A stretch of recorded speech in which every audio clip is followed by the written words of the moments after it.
Alors dans cette émission, vous le savez, le principe est très simple. Nous avons des personnes qui viennent chaque jour nous raconter leurs histoires qui nous inspirent.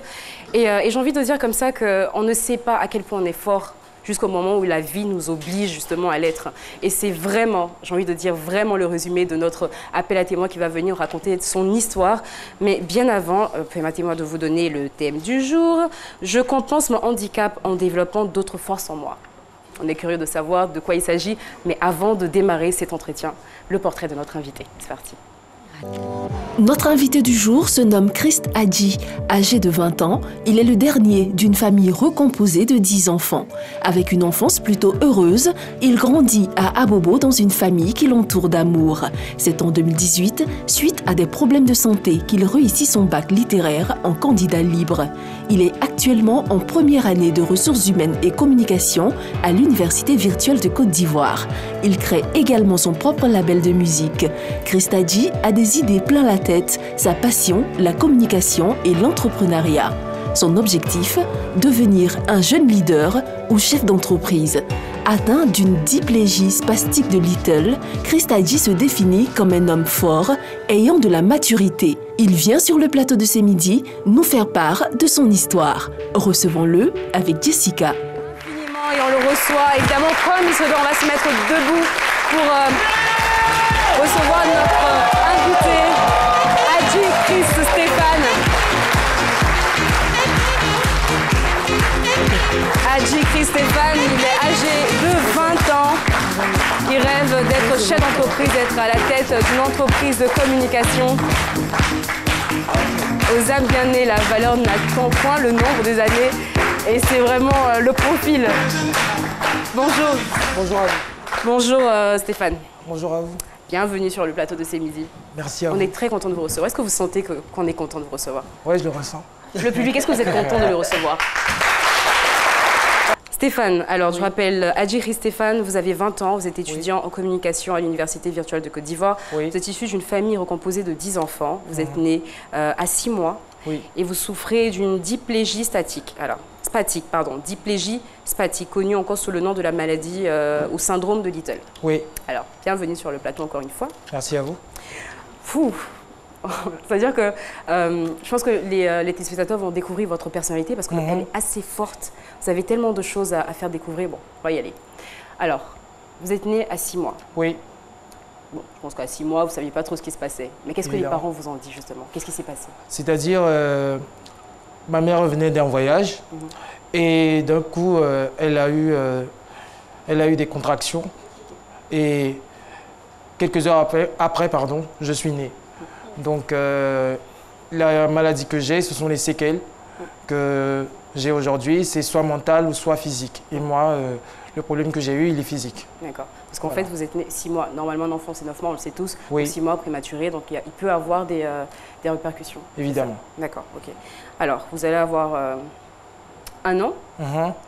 À 1 an, on va commencer véritablement à sentir un tout petit peu la différence? Oui, parce que je ne me déplace pas, je ne marche pas, je ne fais pas des 4 pattes, tout ça. À partir d'1 an, on voit que je ne marche pas, donc on découvre que voilà, je ne peux pas fonctionner avec mes jambes normalement. Donc, on voit que je ne peux pas marcher à cette période-là. Est-ce que vos parents vous ont dit, évidemment, on imagine qu'un parent qui a un enfant qui se retrouve dans cet état-là, il y a un peu de détresse. Est-ce que votre mère a eu le temps de vous expliquer comment est-ce qu'ils se sont sentis à ce moment-là? Au fait, ma mère, c'est une dame très forte, c'est-à-dire, elle m'a donné sa force. C'est-à-dire, dans mon développement, dans mon agir, elle m'a appris à devenir quelqu'un de fort, avec un grand caractère, parce qu'elle a un fort caractère, ma mère. Donc, elle m'a fait comprendre que ce n'était pas une fatalité. Donc, au fur et à mesure, elle a tout fait pour enlever en moi cette envie de penser que je suis différent. Elle m'a toujours aidé à devenir un homme meilleur. Donc, elle m'a aidé à comprendre cet handicap-là. Merci maman, tout simplement. Je dis un grand merci. Merci maman. Alors je rappelle, la diplégie spastique, aussi connue sous le nom de la maladie ou syndrome de Little, est une forme de paralysie cérébrale infantile. Elle est définie par une paralysie de type spastique, voilà, plus ou moins importante des 2 membres inférieurs, hanches, jambes et bassin principalement, ainsi que d'une atteinte des bras et du visage plus discrète. Voilà. Donc vous, ça a été au niveau des jambes. Oui. Bon, à 1 an, on apprend à marcher, donc on va dire que c'est plus les parents qui ressentent un tout petit peu cette différence-là. Vous allez véritablement la ressentir à quel âge? À partir de 5 ans, parce qu'à partir de 5 ans, c'est vrai, je suis encore qu'un enfant, mais je sens que je ne peux pas faire certaines choses. C'est-à-dire, je ne pouvais pas marcher correctement. Je partais à l'école avec une aide, c'est-à-dire avec des frères à la maison, des sœurs à la maison qui m'emmenaient à l'école sur leur dos. Et tout ça, donc, je sens tout de suite déjà que je ne pouvais pas faire certaines choses. Je ne pouvais pas m'amuser avec mes amis comme je le voulais. Donc, je ressens cette différence-là à partir de 5-6 ans. Mais elle va s'amplifier encore Oui. à l'âge de 10 ans, quand Oui. vous êtes en train de rentrer dans l'adolescence. Qu'est-ce qui se passe? C'est-à-dire, je vois dans le regard des autres que je suis différent. C'est-à-dire, tout de suite, on voit que les gens te regardent différemment parce que je marche avec beaucoup de difficultés. Comme je vous l'ai dit, je ne pouvais pas faire 10-20 mètres sans m'essouffler ou être fatigué. Comme j'ai des problèmes respiratoires. Donc, tout de suite, les gens, ils me remarquaient, ils me regardaient beaucoup. Et moi-même, quand je me regardais dans le miroir, je voyais qu'il y avait un problème. Donc, je ressentais tout de suite cette différence-là. Et vraiment, ça, je peux dire que là, à partir de là, je me sentais vraiment en colère. Alors, moi, je voulais savoir, au-delà des regards, Oui. est-ce que vous avez subi certaines moqueries de la part de vos amis à l'école? Je ne dirais pas de la moquerie, je dirais un peu plus de la pitié. Compassion. Voilà, beaucoup de compassion. Voilà, on sentait que les gens, ils avaient beaucoup de compassion et ils n'essayaient pas de voir au-delà de ça. Donc voilà, tu le ressens tout de suite. Il y a eu un moment où vous avez eu envie d'arrêter l'école, peut-être pour ça? Non? Non, parce que voilà, j'aimais les études. Vous avez une mère Voilà, aussi qui se tenait. voilà, avec ma mère, avec ma famille et tout. Ils m'ont aidé à vraiment passer au-delà de ça, mais je sentais déjà le regard des autres qui me différenciait. Le doyen? Lorsque vous sentez le regard des autres, vous lisez dedans la pitié. Qu'est-ce que ça vous faisait à vous? C'est-à-dire, comme j'ai dit, ça me faisait beaucoup de colère, ça m'énervait beaucoup. Parce que tu vois dans le regard des autres qu'ils ne voient pas au-delà de ça. Et c'est assez difficile, surtout quand tu es qu'un enfant et que tu ressens cela, ça peut s'avérer difficile. Est-ce qu'à l'école, l'instituteur avait ce regard? Avec mes professeurs, je n'ai pas eu ce problème-là. Je parle des instituteurs. Oui, oui. Je n'ai pas eu ce problème-là parce qu'ils m'ont... Parce que moi, j'étais plutôt bon à l'école. Voilà, Ouais, donc ils te prenaient comme un enfant, voilà. comme tous les autres. Ils me prenaient comme tous les Est-ce qu'il autres. ne vous favorisait pas au niveau des notes? Bon, Non, 20 pas sur du 20 tout. alors qu'il a 2. Pas du tout. Pas du tout. Il peut ne pas vous le faire savoir. Lui s'est dit, ben, bon, il fait sa bonne volonté là, ce monsieur attend, il va lui donner 20. Non, Mais Dieu moi va j'étais m'aider. bon. Voilà. Moi, j'étais bon. Ok, donc vous dites à partir de 10 ans, c'est la colère. Mais rassurez-vous, tous les ados de toute Ouais. manière sont tout le temps en colère. Ouais, tout ça, le fait temps. partie du cheminement, voilà, Ouais. c'est comme ça. Mais en fait, là, on a énormément parlé du regard des autres. Mais physiquement, comment est-ce que vous vous sentiez? Est-ce que vous aviez des douleurs? Oui, parce que quand je marche, j'ai beaucoup de douleurs. Donc j'avais beaucoup de douleurs, c'est pour ça que je me fatiguais vite. Donc ça a été vraiment difficile pendant vraiment longtemps. D'accord. Donc là, j'ai envie de savoir combien de temps va durer cette période de colère. Est-ce qu'à un moment donné, je sais forcément vous avez eu le déclic, mais à partir de quel âge? On va dire à partir de 15 ans. À partir de 15 ans, je voulais montrer que je suis quelqu'un d'intelligent. Je voulais montrer que je pouvais, même si je n'avais pas toutes mes facultés physiques, montrer mes capacités autre part, dans les études ou dans ma manière de penser ou dans ma manière d'agir. Donc je voulais montrer ça ailleurs. D'accord, ok, très bien. Les aléas du direct, ça arrive tout le temps, c'est normal, c'est pas grave. Alors, donc vous aviez envie de montrer au monde entier que finalement, tout n'est pas que physique, justement. Non. Il se passe d'autres choses dans la tête. Et c'est vraiment ça le plus important. Parce que quand Oui. vous discutez avec des gens, c'est pas avec vos jambes. Justement. C'est ça. Oui. Voilà. Donc, le déclic va se faire. Votre thème dit mon handicap. Alors, je compense mon handicap en développant d'autres forces en moi. Quelles sont ces forces? C'est-à-dire un fort caractère. Comme je l'ai dit tout à l'heure, je suis quelqu'un de très fort de karaté. Je l'ai dit tout à l'heure que moi, dans la vie, je veux... J'ai pas bien compris la question, c'est les aléas du direct. Non, complètement. Les aléas du direct. Il a compris, le message est passé. Quelles sont ces forces que vous C'est avez? fort, c'est-à-dire j'ai un fort caractère. Je n'aime pas me laisser marcher dessus. Comme il a dit tout à l'heure, j'aime pas me faire aider. J'aime faire mes choses seul parce que je pense qu'un homme, il ne doit pas se complaire dans le regard des autres. Les gens te regardent différemment. Moi, je ne suis pas comme ça. Moi, je veux montrer que voilà, je peux faire mes trucs seul, je peux faire mes choses, je peux réaliser mes rêves de par ma volonté, de par ce que je sais faire. Je veux prouver ça par mon travail. D'accord.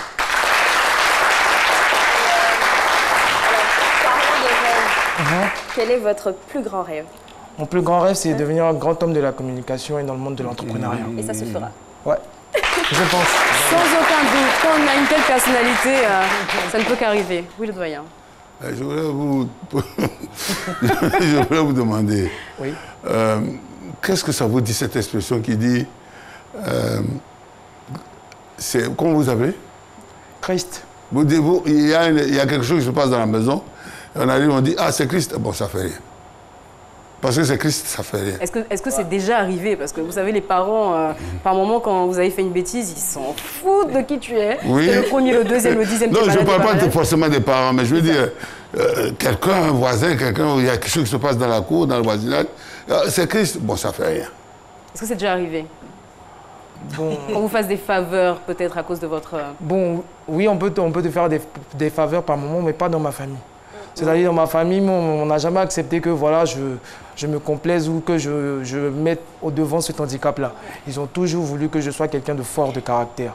C'est pour ça, je peux dire, mais les gens dans ma famille, ils sont tous des gens de caractère, donc je pense que j'ai eu ça. En même temps, une famille, attends, si ma mémoire est bonne, 10 enfants, Oui. on n'a pas le temps. On n'a Famille pas le temps, recomposée. vraiment. On n'a pas le temps. Et là, je pense qu'il faut y aller vraiment sur l'éducation.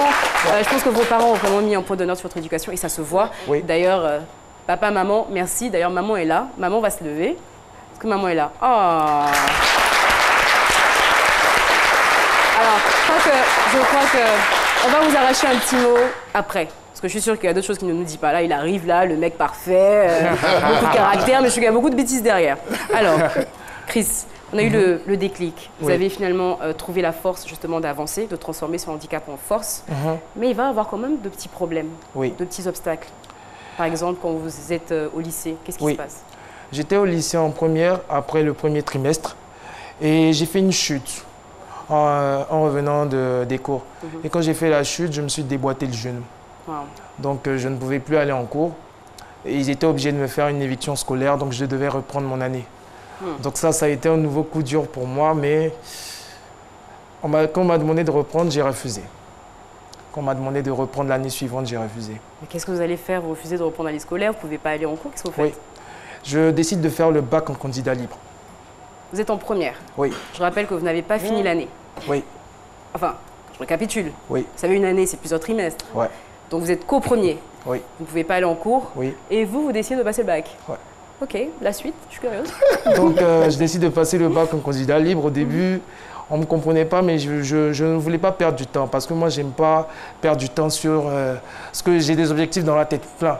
Donc je ne peux pas perdre du temps. Un an encore, c'était impossible pour moi. Donc je décide de faire le bac en candidat libre. Et je me fais aider d'un maître de maison et puis de mes propres recherches. Mais alors, est-ce que les profs Oui. vous ont accompagné?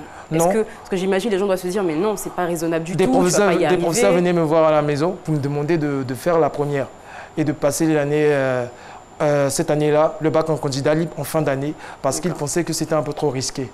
Mais moi, je pense que rien n'est impossible dans la vie, donc je voulais le faire moi-même. Résultat? J'ai eu le bac. Voilà. En calme, sans pression, le doyen. Alors, je pense que c'est l'illustration même de cet autre adage qui dit « À brebis tondue, Dieu mesure le vent ». Ce qui veut dire que à brebis tondue, Dieu mesure le vent. D'accord. C'est-à-dire que compte tenu du fait qu'il a un handicap au niveau de ses jambes, Dieu lui a donné une force et une intelligence suffisante pour faire des choses extraordinaires. Exactement. Je pense qu'il en a bien profité. D'ailleurs, quels sont vos centres d'intérêt en dehors des études? On sait que vous adorez ça. Qu'est-ce que vous faites? J'adore la communication, comme je l'ai dit tout à l'heure, j'adore la communication. J'adore tout ce qui a trait au monde de l'entrepreneuriat. Voilà. Donc voilà pourquoi je vous l'avais dit en off que j'ai créé un label C'est ça, de musique. de musique. Mes artistes même sont dans la salle, ils sont là-bas, Les artistes. oui, juste Ok, à côté. D'accord. Ils sont là. Donc j'ai créé un label de musique. J'ai aussi j'ai envie de réussir dans le monde de la communication, donc je fais des études dedans. Oui. Donc actuellement, je me forme à l'UVCI. Donc je fais mes cours tranquillement et puis je sais que je vais réaliser mes rêves. On est sûr aussi, et c'est vraiment tout ce qu'on vous souhaite. Oui. Et à la communication, qu'on revient encore et encore. Qu'est-ce qui vous passionne véritablement dans la communication? Ce qui me passionne dans la communication, c'est un domaine vraiment vaste. C'est-à-dire, on ne s'ennuie jamais. Il y a tellement de projets, on peut essuyer tellement de choses à la fois dans le monde de la communication. Et c'est ce que j'aime. Moi, j'aime la difficulté. Ça me passionne. Parce que quand tu arrives à réussir quelque chose que les gens pensent impensable, c'est encore plus beau. C'est très intéressant. Moi, j'aime ça. Vous aimez qu'on vous sous-estime, hein? Vous êtes un peu tendu, d'accord. Ok, pour ceux qu'on est arrivé là, donc on a eu vos parents qui vous ont énormément accompagné, votre force, votre caractère. Oui. Mais je pense que quand on est à ce niveau-là, on a peut-être des modèles, non, sur lesquels on s'appuie. Quels sont vos modèles? Mes modèles, ce sont, comme je l'ai dit, Bill Gates et un grand frère à moi, Mohamed Fofana, un grand homme de la communication en Côte d'Ivoire, de l'audiovisuel. Ce sont des personnes qui m'inspirent tous les jours.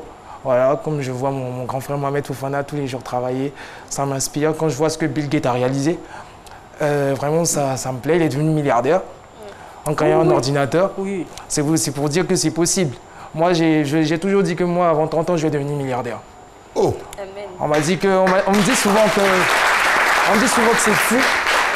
On me dit souvent que c'est fou, mais les fous, ils ont changé le monde. C'est les fous qui ont changé le monde. Donc moi, je veux participer à l'édifice du monde aussi. Mais franchement, la banane que vous me donnez là, c'est incroyable. C'est incroyable. À 30 ans, vous allez devenir milliardaire. Cette émission, de toutes les manières, ce qui est bien que la RTI, c'est qu'on a toutes les émissions depuis des années et des années. Cette émission sera là, on va la ressortir quand vous serez milliardaire, quand on va vous recevoir sur un autre plateau. Et on va parler de cette petite histoire. Alors, mais aujourd'hui, c'est vrai, vous avez la force, vous avez tout ça, vous avez des projets plein la tête. Et évidemment, c'est normal, vous avez 20 ans, vous avez toute la vie devant vous. Oui. Aujourd'hui, vous avez dit que votre rêve, c'est d'être à la tête de votre entreprise. Oui. Mais à moyen terme, quel est votre rêve absolu? Mon rêve absolu, c'est d'impacter la jeunesse. Parce qu'aujourd'hui, on voit que les jeunes, ils sont beaucoup dans l'amusement, ils ne veulent pas, ils ne voient pas au-delà de ça. Parce que moi, je dis que tout le monde a un handicap. Ça dépend si tu le vois ou si tu ne le vois pas. Sinon, un handicap peut être financier, ça peut être intellectuel, ça peut être à beaucoup de niveaux. Moi, je connais mon handicap, c'est vrai qu'il est physique, mais il faut le compenser ailleurs. Et moi, je veux impacter la jeunesse pour que je sois un exemple dans la société, pour prouver que malgré le handicap, malgré le fait qu'on ne peut pas se déplacer et faire des choses, on peut réaliser de grandes choses. Et je pense que ça pourra, je l'espère, impacter la jeunesse de façon claire. Voilà, plus clair que ça. On ne peut pas faire mieux. Voilà. Alors, c'est notre deuxième partie. Oui. Donc, on a parlé de votre process, ce qui vous a permis justement d'avoir ce mental d'acier, d'avoir les rêves plein la tête, comme je le dis, et puis d'avoir cet optimisme, en fait. C'est ce qui est assez impressionnant parce que la plupart des personnes, on a absolument tout. Hein. Nos deux pieds, nos deux bras, nos oreilles, tout va bien. Oui. Mais on est constamment en train d'être pessimiste. On est constamment en train de s'empêcher de rêver, finalement. Alors que le plus important, c'est de pouvoir rêver parce que sinon, finalement, c'est nous-mêmes qui nous mettons nos blocages. Franchement, c'est un plaisir de vous avoir sur le plateau de C'est Midi. Alors, aujourd'hui, physiquement, qu'est-ce qu'il y a à faire pour votre état, pour qu'il puisse s'améliorer? Comme je l'ai dit, j'ai été opéré en janvier dernier des jambes pour pouvoir marcher normalement. Donc, même ce soir-là, je retourne en Espagne pour terminer ma rééducation. Donc actuellement, je suis en train de travailler à ce que la rééducation prenne le moins de temps possible pour pouvoir aller où je veux aller. Et les médecins disent quoi normalement après ça? Après ça, c'est-à-dire actuellement, ils ont fini l'opération. Donc ça va durer peut-être 6 mois, 1 an. Et puis on va voir après. Mais l'objectif, c'est que à la fin de ce processus, je puisse marcher normalement. D'accord. Est-ce que vous pensez que ça va changer quelque chose dans votre vie? Non, parce que moi, comme je le dis, pour moi, mon état a été un cadeau. Parce que ça m'a permis de prendre en maturité très rapidement, à comprendre certaines choses que peut-être d'autres ne peuvent pas voir. Et moi, ça m'a beaucoup aidé. Je me suis passionné pour des choses comme la lecture, le travail, et tout ce qui a trait au monde de l'entrepreneuriat, comme je l'ai dit. Donc ça m'a beaucoup aidé, ça a été un cadeau. Ça sera un plus pour moi. Et voilà, je pourrais réaliser certaines choses que je ne faisais pas, comme jouer au foot, faire d'autres trucs, faire du karaté, parce que ça me passionne aussi. Ah oui. Attention, Chris arrive dans le karaté. Voilà. Alors, on l'a dit en début d'émission, maman, vous allez vous lever. On va applaudir, s'il vous plaît, pour la maman de Chris. Adji Yvonne, sage-femme spécialiste surveillante d'unité des soins. Bonjour maman. Allez-y. Bonjour. Bonjour. Vous allez bien? Oui, je vais bien. Qu'est-ce que ça vous fait justement de le voir comme ça et d'entendre ses propos? Il a que 20 ans, quoi. Je suis fière de lui. Je suis fière de lui, très fière de lui. C'est vrai qu'il est handicapé, hein? Oui. Mais avec ce handicap, je ne sens pas qu'il est diminué. Et donc, ça fait que je suis très fière de lui. D'accord, alors ça c'était la bonne partie. Alors dites-nous tout, comment est-ce qu'il est? Il n'a pas un petit vilain caractère, on a tous un peu ça. C'est quoi son défaut? Il faut dire qu'il est beaucoup enfermé parce qu'il travaille beaucoup. Il est tout le temps en train de travailler. Quand vous le voyez, il est sur l'Internet, en train de faire des recherches, en train de faire ceci, en train de chercher même à aller de l'avant. Et donc, ça fait que le plus souvent, il est beaucoup enfermé en train de travailler. C'est ça. Il ne sort même pas. Mais ça, c'est pas bien. Il faut être sociable un tout petit peu quand même. Il ne sort pas. Il ne sort pas. Mais ces temps-ci, j'ai compris depuis, à partir de 15 ans d'ailleurs, que mon fils, il se met avec les autres comme s'il était comme eux. Ben, il est comme eux, madame. Je me disais que, mais est-ce qu'il n'a pas un souci? Est-ce qu'il n'a pas honte? Mais j'ai compris que il ne vit pas ça comme un handicap. Il vit ça comme s'il était vous, comme vous et moi. Mais il est comme moi, il est comme elle, il est comme... voilà, la preuve, on discute sans aucun problème. Oh, la maman, on a demandé à la maman de casser les papous, mais malgré ça, vraiment, une maman, ça reste une maman. Hein. L'enfant, il est juste parfait, quoi. Il n'y a rien à dire. Non, il est juste, il s'enferme un peu trop. Bon, allez. Merci infiniment, Madame Adji. Alors... Non, mais c'est vrai, il paraît que vous restez tout le temps enfermé dans votre chambre. Mais bon, vous avez d'autres hobbies, par exemple? Ouais, j'adore la musique. C'est pour ça que j'ai créé un label. J'adore la musique, j'adore. Peut-être, voilà, j'adore sortir aussi. Souvent, je suis avec mes amis. C'est juste que moi, je n'aime pas trop me mélanger. Donc, j'ai des amis, 2-3 amis avec qui je suis. À penser à ce que j'ai envie de faire demain parce que j'ai pas trop de temps à perdre aussi. C'est vrai. Oula. Alors, j'espère que vous perdez un tout petit peu de temps avec votre petite copine. Peut-être. Quoi? Alors, bon, je vais reformuler ma question parce qu'elle n'avait pas l'air très claire. Est-ce que vous avez une petite copine? Parce que non, je vous explique pourquoi je pose la question. Il y a plein de filles qui sont en train de regarder cette émission qui se disent « Ouh là là, il est beau, il est intelligent, peut-être que... » Alors, petite copine ou pas? Chaud.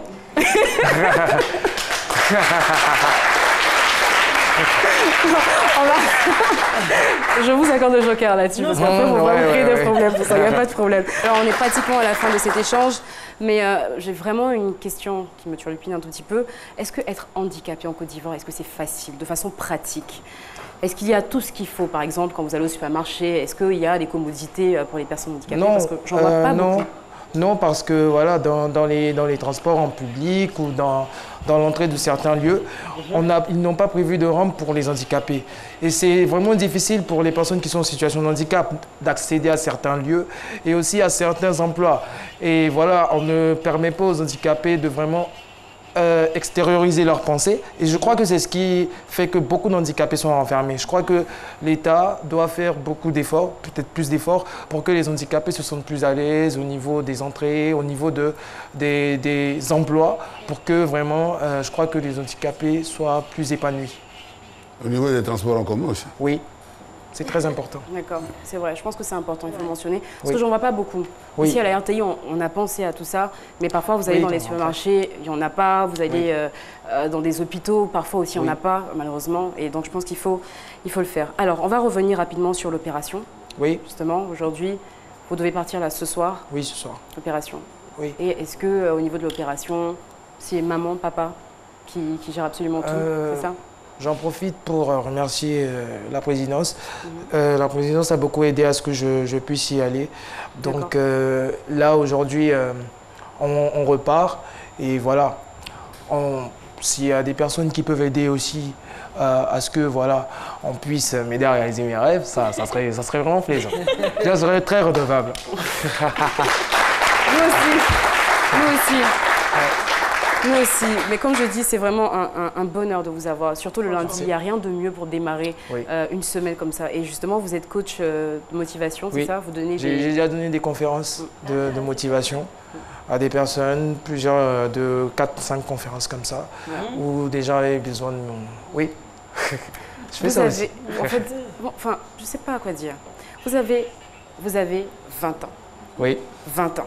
Oui. Bon, vous regardez la caméra qui est là-bas. Vous vous adressez à tous ces jeunes de 20 ans. Je ne parle pas des gens qui ont un handicap. Hein. Je parle de tout le monde. Ces jeunes de 20 ans qui n'ont pas vraiment de visibilité sur leur avenir parce que ça existe. Des personnes qui ne savent pas quoi faire de leur vie et qui se cherchent encore. Il y en a plein. Qu'est-ce que vous leur dites justement? Ce que j'aimerais dire aux jeunes, c'est de croire en leurs rêves et d'arrêter de penser que l'amusement va les aider à devenir quelqu'un dans leur vie. La plupart des personnes aujourd'hui ne travaillent pas assez de ces jeunes-là. Ils préfèrent s'amuser, aller en boîte de nuit, s'amuser avec leurs amis, mais ce n'est pas ça l'essentiel parce qu'il va arriver un moment où il va falloir se poser, essayer de construire sa vie. Donc ce que j'aimerais dire à tous les jeunes, c'est de s'adonner plus au travail et avoir de la volonté, car sans volonté, ils ne pourront rien. Donc voilà ce que j'aimerais dire aux jeunes aujourd'hui. Bon. Moi, je pense qu'on ne va pas rester assis, on va quand même se lever. On va lui faire un standing ovation parce que vraiment, on va se lever et on va applaudir pour vous parce que je suis bluffée. Quoi. Merci. Bravo. Et merci. Mais surtout, ne vous arrêtez pas. Ne vous arrêtez pas. Continuez à inspirer toute cette génération qui est en manque de repères, j'ai envie de dire. Voilà. Merci infiniment.